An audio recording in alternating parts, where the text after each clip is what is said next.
Okay, so in front of us we have an Asus Turbo RTX 2080 Ti. I should note that this is basically just the reference PCB. So this is one of those pesky half-working cards, and so instead of doing a voltage and resistance check, which we will get to by the way, we're just going to see what this looks like in Windows, and then we're going to disassemble the card.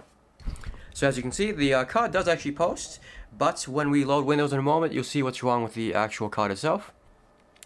Okay, so as you can see, we have quite a bit of artifacting on the screen. In fact, in a moment we'll see, you can kind of see the lines, I think, on the screen itself. I'm not sure how visible it'll be on camera, but I can definitely see it. So so we want to confirm something else. We're going to go to Device Manager, and I'm guessing it's crashed. No, it has not. Okay, so we're still artifacting, and in fact, if we look at, unfortunately the screen's at a very low resolution. I think it's 640 by 480. I'm guessing it's way too blurry for me, but let's see. Okay, 800 by 600. Okay, that's easier. So as you can see, it drops to a low resolution, and we have code 43 as well as artifacting. So anyways, let's go ahead and disassemble the card and discuss exactly what these two things mean. Okay, so as you saw, this card artifacts. Now I should note that for a card that artifacts, one very useful thing, one thing that you will want to do before you try to actually diagnose it is to check for a short on the memory phase, and sometimes the 1.8 volt rail. So on the memory rail we have 16 ohms. I should note that this is perfectly normal for this card, given that it has Samsung GDDR6 and not Micron GDDR6. So unfortunately, it doesn't seem like our faulty memory module is short, but while we're here, let's just go over resistance measurements of all the main power rails generated by the card. To start with, we have 5 volts over here. This is typically in the 2.3 mega ohm range. 2.4, that's fine. And then we want to check 1.8 volts over here. This is usually, I'd say, 3.2 kilo ohms or so. Yep, 3.2, 3.3, that's perfectly fine. And finally, let's just check the PEX rail. 7 ohms, again, perfectly normal. Okay, so since we have a faulty memory module, we want to use a piece of software to diagnose which memory module is faulty. So in this case, what we're going to do is we're going to use something called MATS. MATS is a leaked NVIDIA internal tool. If I have a guide video on installing it and using it, it will be linked at the very end of this video. Anyways, let me go ahead and put the cooler back on, and we'll run MATS and see which memory bank reads as faulty. Okay, so as you can see, the card's running. In fact, it's running MATS currently, as you can also see. So you'll notice that we have a bit of artifacting on the screen. In particular, you can see that we have this over here, as well as this and this and this and this. So MATS will take a few minutes to finish, but when it does, we'll go ahead and look at the report, and we'll see which memory bank is faulty. Okay, so as you can see, we're looking at the MATS reports of our 2080 Ti. In particular, you may notice that we have memory errors on bank B0. So the thing about, if we look at the failing bits, you may notice that we have failing bits between B0 and 23. This is, if you don't know, this is about 3/4 of the memory bank itself. The bits for one single memory module ranges from 0 to 31, so 32 bits total. And if you look at the actual errors themselves, you'll notice that they seem rather random. We have a few instances of data bus inversion, this OOFF stuff, or the other way around. This is usually a scary error to have in my experience, as it can often denote a dead core, in particular if it's a corner module of the memory. But otherwise, besides that, most of the errors are random, so I am rather hopeful for this card. But of course, we won't know the card's final condition until we replace our suspected faulty memory bank. So let's go over to the card itself, and I'll show you exactly which bank is B0. Okay, so as you will have seen, we have memory errors on bank B0. Now, I should note that the thing about memory errors is that you can't be sure that, let's say, it's caused by a faulty memory bank. The thing about memory errors is that sometimes it can be caused by a faulty memory controller built into the GPU itself. So one thing you can do is you can check, let's say, the edges of the die itself to see if it's darkened. Now in this case, it's not darkened whatsoever, so that's a nice sign, but we're still not in the clear. So if you don't know, the ordering for a 2080 Ti is as follows: A1, A0, B1, B0, C1, C0, D1, D0, E1, E0, F1, F0. Since we have errors on bank B0, we have errors over here. So what we're going to do is we're going to replace it, and we're going to see if it becomes any more functional.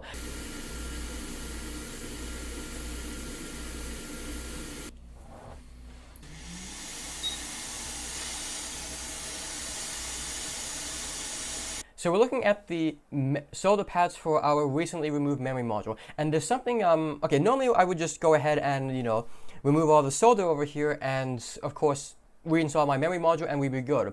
But there's something here that I noticed that's kind of off. If you look at the actual solder balls themselves, you may notice there are a few brown spots in particular on some of these solder balls, and they're actually spread all over the card. So the reason why I bring this up is because it reminds me of a piece of advice I was given quite a long time ago, and one that was actually given just last week through a comment in my RTX 580 artifacting video. So one of the commenters mentioned that in his experience, the faulty memory module is almost always the one next to the PCIe slot. I just want to be clear that the commenter is talking about the RTX 580 in particular, not the 2080 Ti. Just like, let's say, this one is next to the PCIe slot itself. This commenter also mentioned that that it's usually due to some breakage in the actual solder pads, or these pads go missing. And in fact, looking at this, this particular memory module, looking at the solder pads for this particular memory module that we remove, those brown spots are actually solder pads from the memory module itself.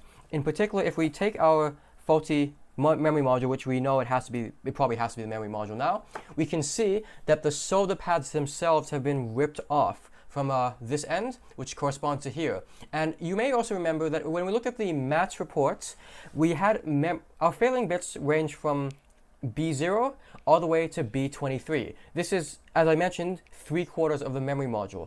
Now, looking at the actual memory module itself, I noted that the errors seem rather random. Random errors can often denote either a short or the memory bank not getting any power or not being present. And I bring this up because if we look at, let's say, this corner module, this solder ball here, this solder ball here, and this solder ball here, as well as what would have been over here, if you don't know, these are all the pump voltage solder balls for GDDR6. And as you remember, we had, random errors on 3/4 of the banks, and we also have, a solder pad on 3 of our 4 pump voltage solder balls. In fact, the only portion of the memory module that did not throw errors were bits 24 to 31, which corresponds to this particular pump voltage solder ball over here, while all the other ones, including the ones that corresponded to this one, and this one, threw errors. I dare say the reason why 3/4 of the memory bank threw errors is because we had a damaged solder pad on 3 of our 4 pump voltage VPP solder balls, which is again this one, and this one. Anyways, let's go ahead and clean this up and remove it and reinstall it, of course. And then maybe we'll have to get to the other memory modules next to the PCIe slot as well, if they'll start throwing errors as well.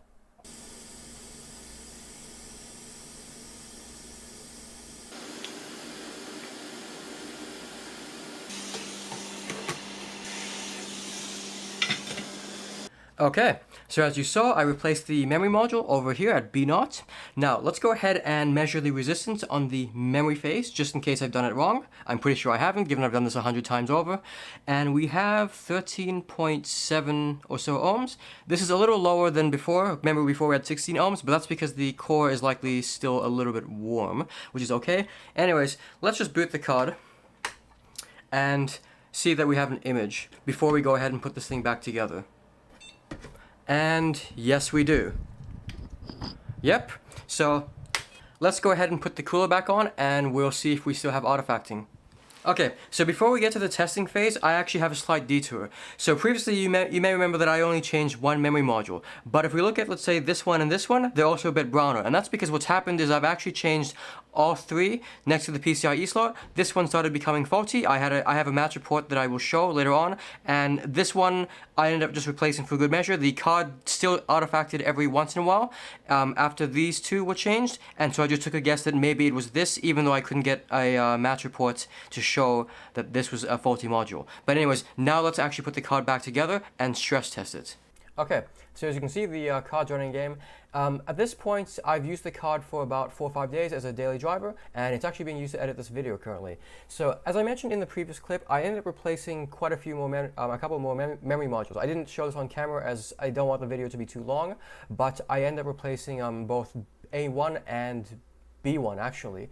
So, anyways, After I replaced B0, what I noticed is that the card would start crashing once every 2 hours under load, and I had a suspicion that this was maybe memory related. I didn't actually see any artifacts, but like I said, I thought maybe it was memory related. Like I said, I've heard rumors before about these 2080 Ti's having 3 dead memory banks right next to the PCIe slot.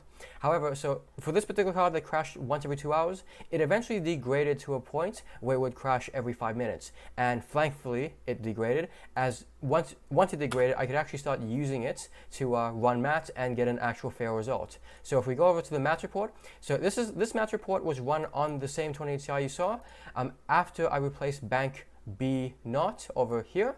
And as you can see, we have errors on A1, and in particular, the error bits were 32 to 39, so 0 to 7 essentially, and the types of errors were all the data bus inversion type.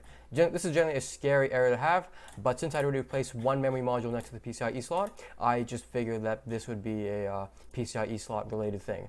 So I went ahead and replaced this as well, and it actually got a lot better. So it got to a point where I could use the card, again, just daily, and I could play games for hours on it, and it was just fine.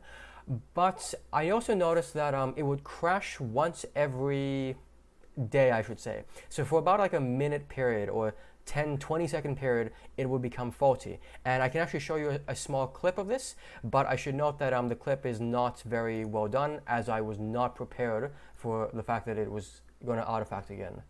Okay, so as you can see, the card did artifact. So this is the, well, this is grub actually, so the bootloader.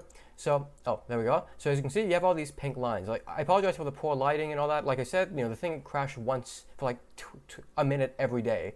So I didn't really exactly have any opportunity to set up a camera or any proper lighting, but you do see the artifacts, so we can tell that yes, there was actually some likely memory-related error. So based off the fact that I had already replaced both A0 and A1 and B0, I just went ahead and took the guess that our faulty memory bank, if it was a memory bank, was B1, and so I replaced the memory bank as well, as you at least saw the aftermath of it, which you probably saw the browning of the clip of the memory bank on one of the previous clips. So, and so far well, the card actually seems to work fine. I've been using it about 4 or 5 days, and it's actually being used to edit this video, so I do think that the card is actually repaired. So before we finish the video, I kind of want to briefly go over these GDDR6 memory modules that I didn't show on camera previously. I apologize for the length of the video, by the way. I know it's kind of dragging on. So the one we have on the left is A1. As you may notice, it's actually relatively nice in the sense that we don't see any obvious damage. There's these two soda balls which make me a little bit suspicious given their shape, and there seems to be something attached on the top right. But otherwise, it looks pretty good. However, for the memory module on the right, this is B1 actually, not B0, B1. This one looks awful. So like I mentioned earlier, I do think that the damage we see is related to these memory modules being next to the PCIe slots. At this point, I've actually replaced well over 100 GDDR5 and GDDR5X modules, and those never seem to have this kind of damage. And yet for these ones, well, you've already seen it on clip. But in either case, even if the rep pads themselves are not necessarily related, I think we can say to high certainty that for this particular card, the memory modules being next to the PCIe slots and them ending up dead is not a coincidence. But anyways, so again, I apologize for the length of the video. I know it's kind of dragging on. If my channel or my videos have helped you up, consider becoming a patron, link in the description. And otherwise, I will hopefully see you in the next one.